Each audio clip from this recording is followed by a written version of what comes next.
इस उम्र की बच्ची की खुशियां क्या होती हैं, उसके सपने क्या होते हैं?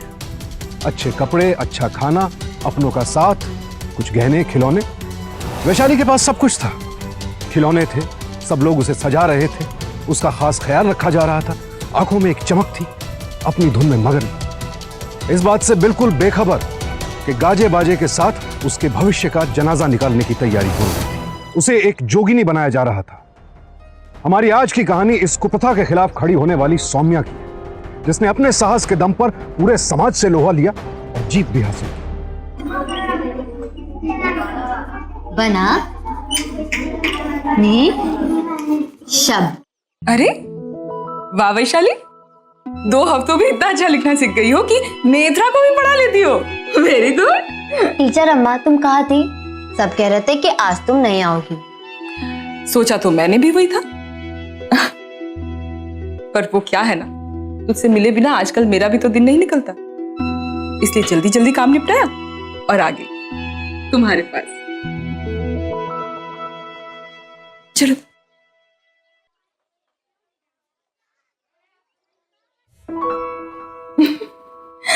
तू मेरे लिए फूल लाना कभी नहीं भूलती। हाँ वैशाली, आज तो बता ही दे, तू मेरे लिए रोज रोज फूल क्यों लाती है? क्योंकि मुझे तुम बहुत अच्छे लगते हो, और जब से तुम स्कूल में पढ़ाने हो ना, मेरा पढ़ाई में भी बहुत मन लगता है। देखना, मैं बड़ी होकर ना तुम्हारी तरह टीचर अम्मा ही बनूंगी।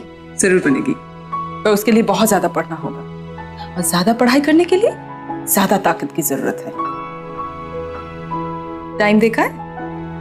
जल्दी जाओ, अपना खाना खाओ और सबको भेजो टिफिन खाने। चलो सब लोग टिफिन खाओ अपना अपना, नहीं तो घंटी बज जाएगी।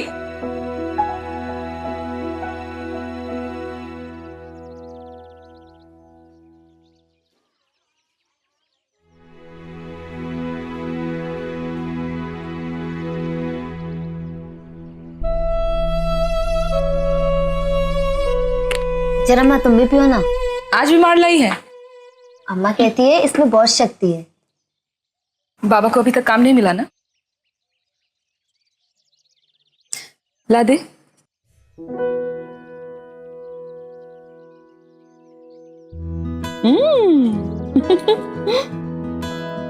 पी।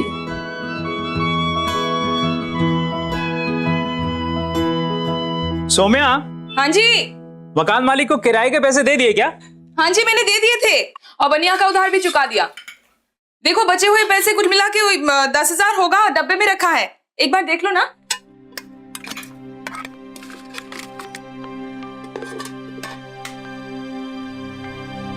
$10,210। इस महीने कुछ ना कुछ सेविंग करनी पड़ेगी, वरना अपने बुढ़ापे के लिए हम लोग कभी भी जमीन नहीं खरीद पाएंगे। तुम्हारे गहने और हमारी तनख्वाह के अलावा अपने पास कुछ सेविंग ही नहीं है। भगवान ना करे सौम्या कि अगर कोई इमरजेंसी होगी तो कहां जाएंगे, किससे मांगेंगे? रिश्तेदारों ने तो वैसे भी सब जमीन और जायदाद हमारी हड़प ली, कुछ नहीं छोड़ा हमारे पास। क्यों परेशान होते हो बेकार में? अभी 1 ही महीना तो हुआ है हम गांव में आए हैं, है कि नहीं? धीरे धीरे सेविंग्स भी कर लेंगे और तुम्हारे बुढ़ापे के लिए जमीन भी खरीद लेंगे। अब ऐसे भी हमें कौन सा महल खरीदने हैं? तुम्हारा तो कब से सपना था कि गांव में रहकर किसान विकास केंद्र चलाओगे। अभी कुछ दिन क्लर्क का जॉब कर लो क्लर्क बाबू, धीरे धीरे सारा सपना पूरा हो जाएगा, देखना। अरे वाह, इतना सारा टिफिन किसी खास के लिए लेकर जा रही हो क्या? खास तो है, पर फिक्र मत करो, तुमसे ज्यादा नहीं। स्कूल के बच्चों के लिए ले जा रही, खासकर वैशाली के लिए। जब से खेत में पानी आना बंद हुआ है ना, उसके पापा को काम ही नहीं मिला। वैसे भी अगर बच्चों को अन्नपूर्णा के रूप में तुम्हारे जैसी टीचर अम्मा मिल जाए ना, तो कभी भूखी नहीं रहेंगे। पेट भरना ही भरना है उनका। सब ठीक हो जाएगा, तुम हो ना?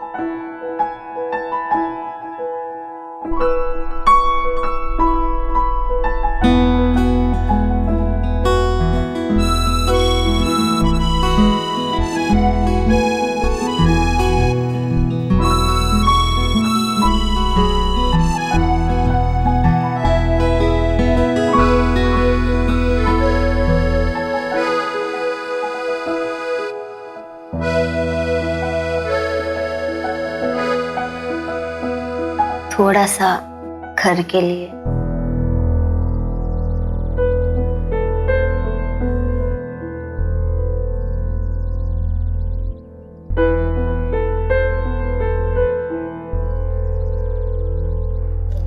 ले पकड़, चुपचाप लेके जाओ, किसी को बताने की जरूरत नहीं।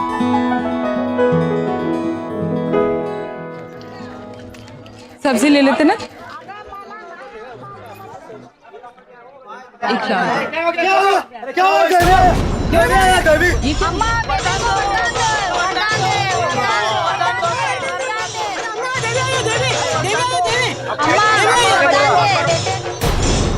गांव वालों की संवेदनशीलता क्यों मर चुकी थी?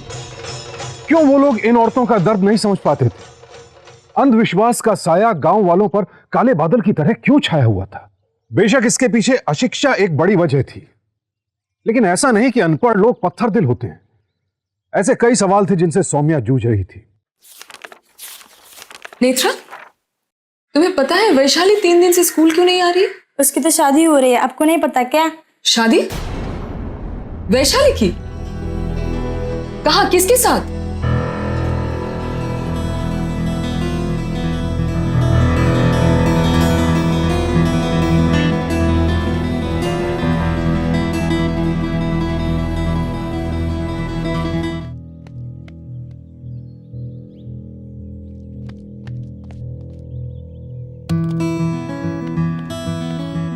टीचर अम्मा,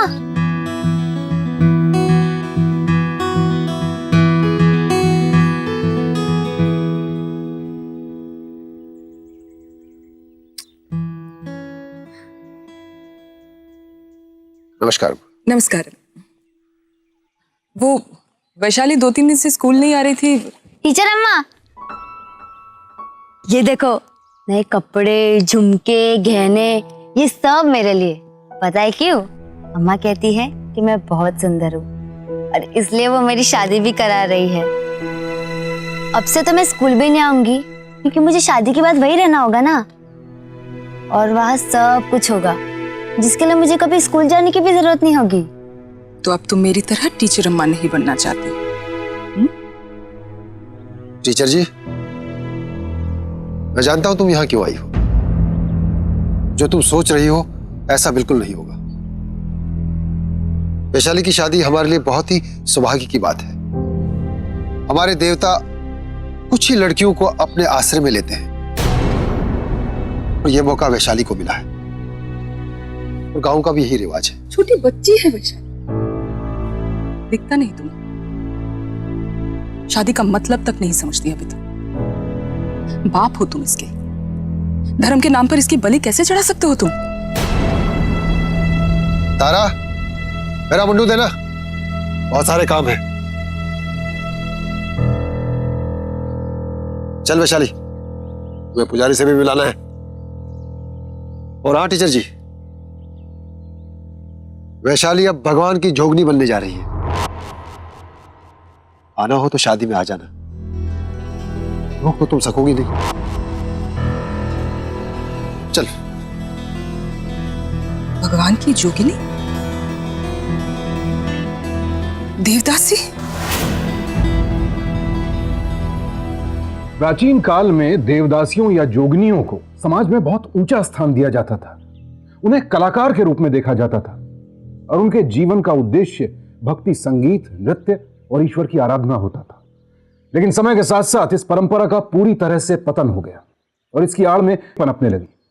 जिन महिलाओं को कभी ईश्वर का प्रतिनिधि समझा जाता था, अब उन्हें सिर्फ भोग की वस्तु समझा जाने लगा। गरीब और मासूम बच्चियों के माता पिता अपनी माली हालत सुधारने के लिए और बच्चियों के भरण पोषण की जिम्मेदारी से बचने के लिए इस कुप्रथा का सहारा लेते हैं, और चंद अमीर लोग इस कुप्रथा को बढ़ावा देते हैं ताकि वो उन मासूम बच्चियों का शारीरिक शोषण कर सकें। इंसानों द्वारा बनाई गई इस घृणित प्रथा का हम पुरजोर विरोध करते हैं। वैशाली की शादी की बात सुनकर सौम्या पहले ही काफी विचलित हो चुकी थी, लेकिन जब उसे पता चला कि वैशाली की शादी देवता के साथ की जा रही है तो उसके होश ही उड़ गए। उसने देवदासी और जोगिनी प्रथा के बारे में सुना जरूर था, लेकिन अब वैशाली से उसके लगाव की बदौलत उसने गांव के मंदिर जाकर जोगिनियों से इस प्रथा के बारे में विस्तार से जानने का फैसला किया।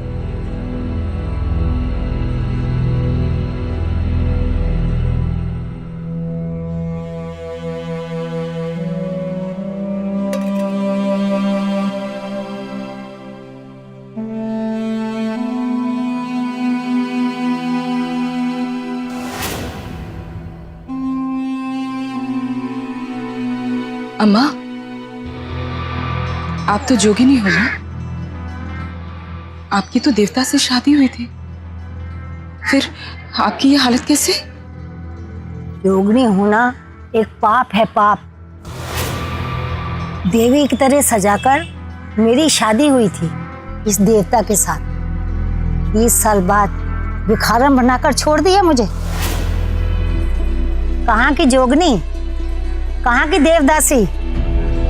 जब मैं जवान थी ना तो लोग मुझे पूछते थे, त्योहार पर मेरा आकर आशीर्वाद लेते थे। गांव के अमीर लोगों के घर आना जाना था मेरा। लेकिन अब मुझे देखकर कतराते हैं और जरा सा हाथ लगाती हूँ तो लात मारते हैं। मैं इसकी जोगनी नहीं बनना, मैं नहीं बनना चाहती इसकी जोगनी।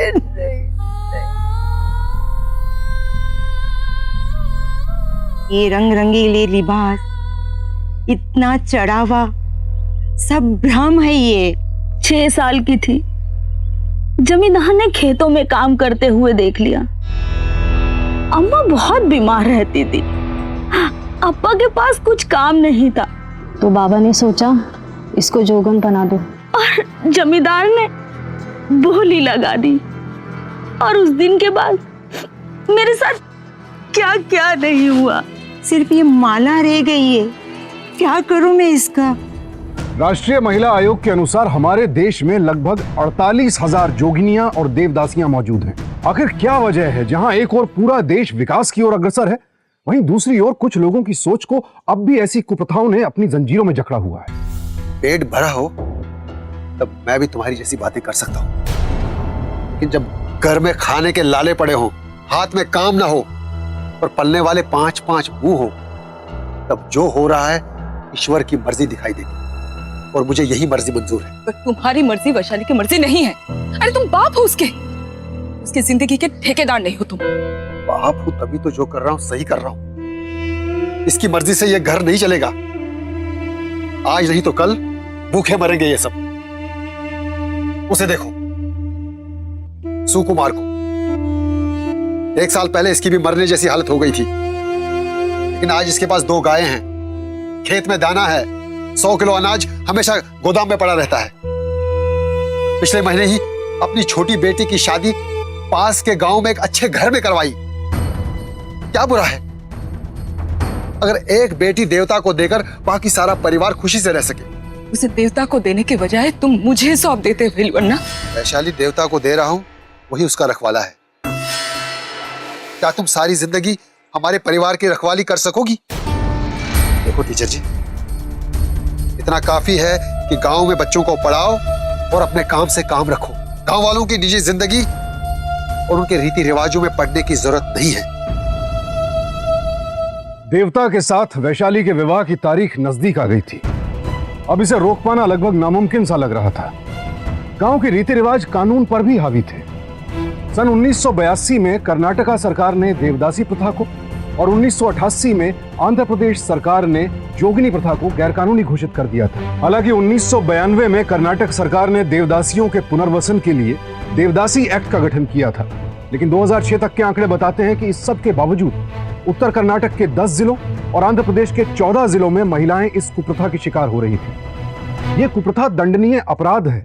इसके लिए रुपए 2000 से 5000 तक का जुर्माना और 2 से 5 साल तक की कैद की सजा भी हो सकती है।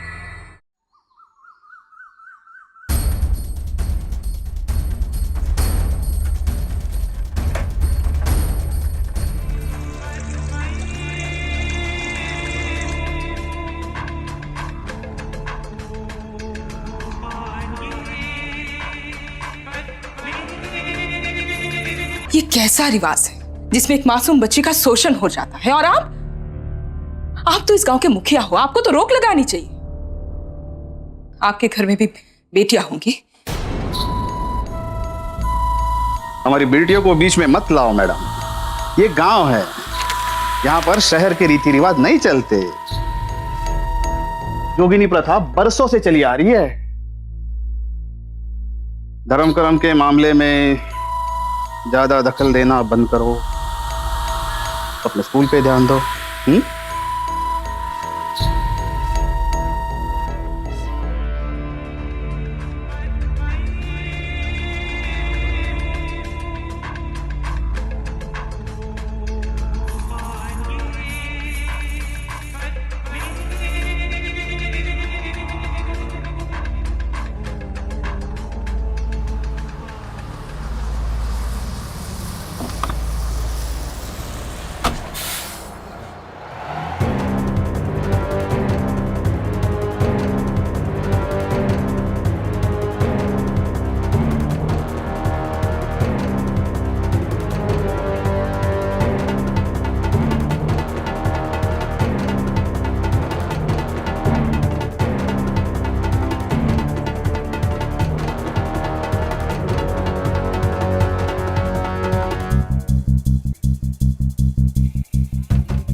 मैडम जी, रीति रिवाज राजनीति के आड़े नहीं आते और राजनीति रीति रिवाज के। ये गांव का धार्मिक मामला है, इसमें कोई भी कुछ नहीं कर सकता। आप कितने ही बगावत कर लो, कुछ फायदा नहीं होगा। अगर मामला गर्म हो गया ना तो एक लाठी पड़ेगी तो सारे होश ठिकाने पे आ जाएंगे। आप जाओ अपने कक्ष में शांति से ब्लैक बोर्ड पे काम करो। जाओ जाओ।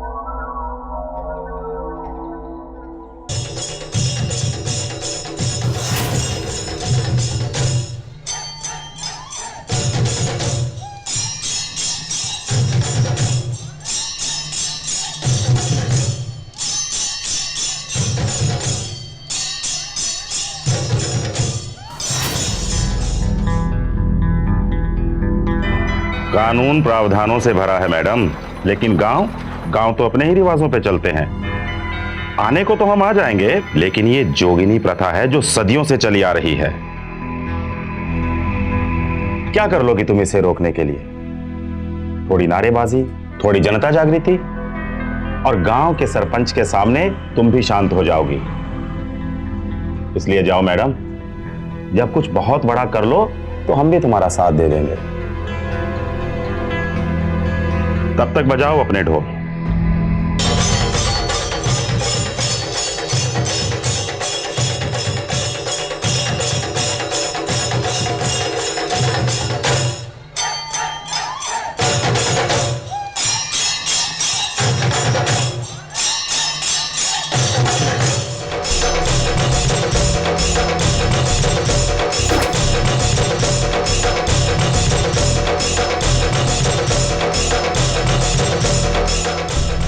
क्या है ये सब? क्यों अपनी जान गंवाना चाहती हो तुम?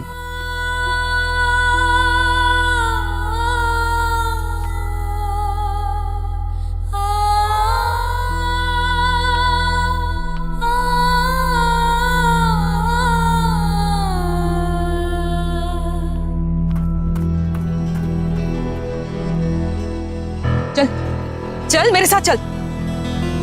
अरे अरे कहां लेके जा रहे हो वैशाली को? हाँ?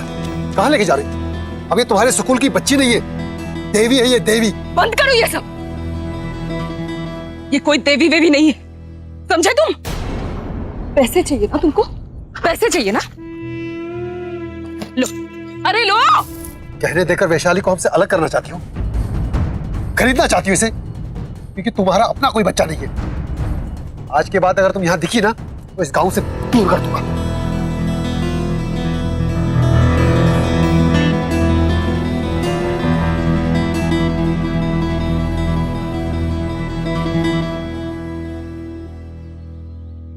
तुम ये लड़ाई छोड़ दो। हमारे लिए इस प्रथा की लड़ाई में तुम्हारी जान को बहुत खतरा है। अरे ज्यादा कुछ किया तो गांव वाले हमारे खिलाफ हो जाएंगे। अरे अभी भीख तो मिलती है, वो भी बंद हो जाएगी। भूखे मर जाएंगे या फिर मार दिए जाएंगे। अम्मा, अब तो जोगिनी बन चुकी है, तुम क्या करोगी? किस्मत ही ऐसी है हमारी। छोड़ो, जाने दो जाने दो जाने दो। नहीं, ऐसा नहीं होगा। मैं आप सबके साथ हूं, मुझे चिंता है आपकी। मैं ऐसा कभी नहीं होने दूंगी। बस आप सब मेरा साथ दो। क्या हुआ? कुछ कहना चाहती हो? अब मैं स्कूल नहीं जाऊंगी। समझा नहीं। देखो, अब मेरा एक ही मकसद है, इस गांव से जोगिनी प्रथा को हमेशा के लिए मिटा देना। और अब मुझे कोई नहीं रोक सकता। ये कौन है? क्या ये?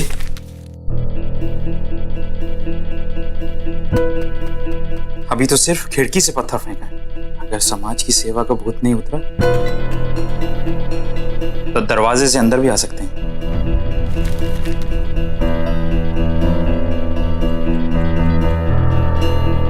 सौम्या, जो तुम कर रही हो उसका कोई फायदा नहीं। नहीं, खुद की जान को खतरे में डालकर किसी और का भला कैसे करोगी तुम? वैशाली हमारी बेटी होती तो? है तो नहीं ना, होती तो शायद मैं ऐसा नहीं करता। बैठो सुन, बदलाव अंदर से आना चाहिए और गांव की इस प्रथा को तोड़ना इतना आसान नहीं। सौम्या जिस राह पर चल निकली थी उसमें इस तरह के खतरे की पूरी उम्मीद थी। सोच के खिलाफ जंग कभी भी आसान नहीं होती, लेकिन सौम्या का इरादा बेहद मजबूत था और इस हमले के बाद उसने अपनी लड़ाई और तेज कर दी। उसने अपनी नौकरी छोड़कर, गहने गिरवी रखकर, प्रोविडेंट फंड निकालकर एक नई शुरुआत की इन जोगनियों की जिंदगी बेहतर बनाने के लिए। अब सौम्या का मकसद बिल्कुल साफ था और उसका हौसला और भी बुलंद। तुम्हारी कॉफी। मैं चलती हूँ। हाँ सौम्या, हाँ, तुम कुछ ज्यादा नहीं कर रही हो? अगर अब मैं नहीं करूंगी तो कभी और कोई नहीं। लक्ष्मी, चलने के लिए किसी ना किसी को तो रास्ता बनाना ही पड़ेगा ना। और वो तुम ही क्यों? और वो मैं ही क्यों नहीं?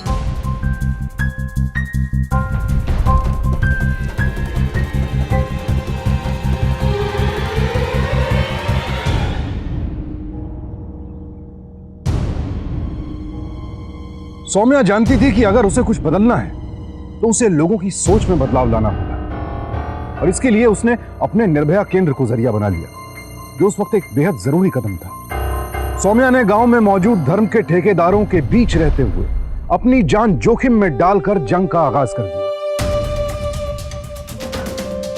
जोगिनियों को नया जीवन देना, उनका हौसला बढ़ाना, उन्हें अपने पैरों पर खड़ा करना अब सौम्या की जिंदगी का एकमात्र लक्ष्य बन गया था। कहावत है कि अकेला चना भाड़ नहीं फोड़ सकता, लेकिन इतिहास गवाह है जब जब भाड़ फूटा है, विद्रोह का बिगुल अकेले चने ने ही बजाया है। टीचर जी, पता चला है कल रात वैशाली को जमींदार को सौंपने वाले हैं।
टीचर अम्मा, आपने ऐसा क्यों किया?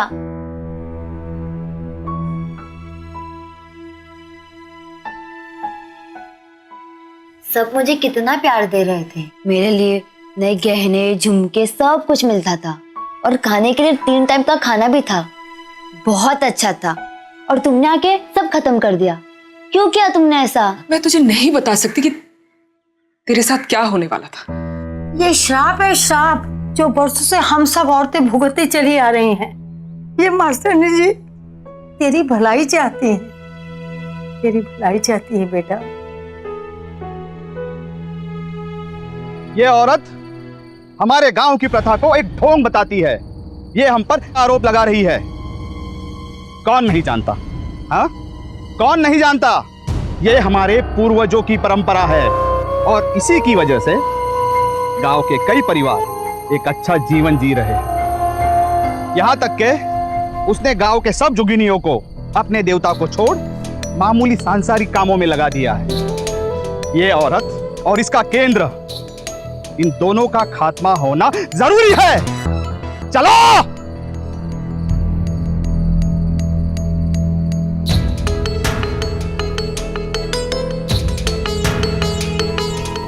अरे तू चिंता मत कर, तू अंदर जा। अरे हम सब संभाल लेंगे। आप लोग को इस तरह अकेले छोड़ के नहीं जा सकती, ऐसा नहीं हो सकता। टीचर जी, अगर आपको कुछ हो गया तो हम सारी लड़ाई हार जाएंगे। आप उठिए और वैशाली को लेके इस कमरे में छुप जाइए। आप जाइए, जाओ, हम सब संभालेंगे। आप जाइए।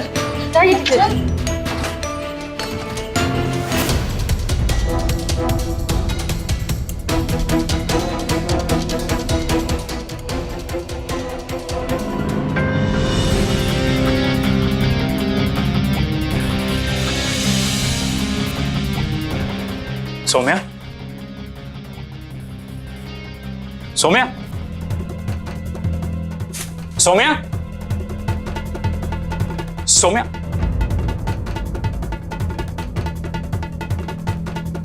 अम्मा, ये सब सौम्या कहाँ है? वैशाली को जमींदार के गुंडे उठा कर ले गए। लेकिन सौम्या कहाँ है? सोमया उनके पीछे गई है। इंस्पेक्टर, जल्दी चलिए।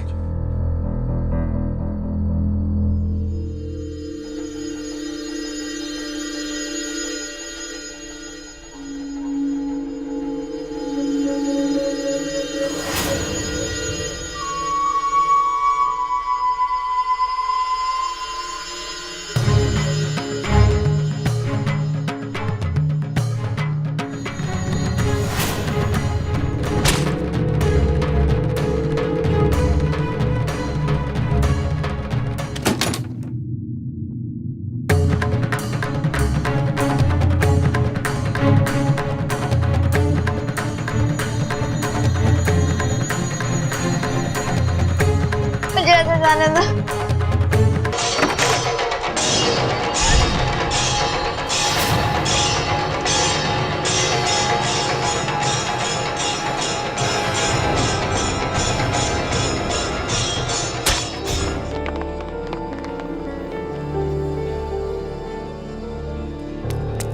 मैडम, वाकई बड़ा करने के लिए कुछ अलग करना ही पड़ता है और आपने कर दिखाया।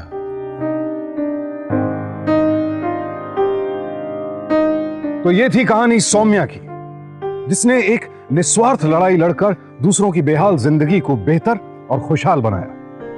अपने लिए तो हर कोई लड़ लेता है दोस्तों, लेकिन आप मिसाल तब बनते हैं जब अपना सुख चैन दूसरों के लिए गंवा दें। सौम्या ने कई मासूम बच्चियों और महिलाओं को इस कुप्रथा से बचाया। अगर वो चाहती तो वो भी चुप बैठ सकती थी, इस अन्याय, इस जुर्म को अनदेखा कर सकती थी, लेकिन उसने अपने दृढ़ निश्चय और हिम्मत से इस बुराई का सामना किया और बन गई एक अद्भुत मिसाल। आज वैशाली अपने अम्मा और अप्पा की मर्जी से सौम्या और राजा लक्ष्मी के साथ ही रहती है। हम सौम्या के इस जज्बे को सलाम करते हैं।